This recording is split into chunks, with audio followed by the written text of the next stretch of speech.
What is that dynamic that we're seeing that's going on? So it's quite a common view on the dissident right that women are innately left-wing. So there are average psychological differences between men and women, which we've all talked about at length.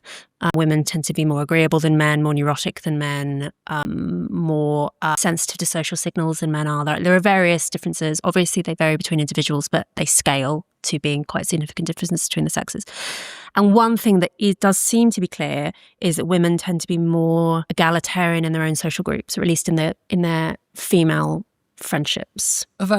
More overtly egalitarian, yeah. And sometimes this gets interpreted as that means that women are left-wing, and like innately. And if you let women vote and participate in public life, they will drag everything to the left. I tend to think that's not true, because there are so many examples of historically of women being very enthusiastic participants in right-coded political movements. I'm obviously talking left and right is a bit complicated in the past, but say women participating enthusiastically in temperance and prohibition would be one example. The church ladies phenomenon, where women are actually the ones enforcing conservative social norms locally, or even female participation in Nazism. I mean, it's probably not quite right actually to say that Nazism is right-wing. It's complicated, but women were passionate participants in the rise of Hitler, and in fact often had like weird sexual obsessions with Hitler, which you can read about at length, and had a kind of Beatlemania when he showed up and things like that.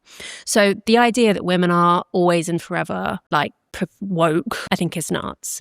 It clearly is the case, though, that at the moment, young women in particular skew woke a lot, and particularly in some countries skew woke a lot, and there's a big sex gap. I think it's more that there are some political movements which kind of tap into feminine preferences, and woke is one of them. It has that, it's not so much the egalitarianism as the encouragement to scoop up and protect childlike figures. So whether that be trans people or refugees or whatever, encouraging women to channel those maternal energies towards certain groups. I think it's very powerful, yeah.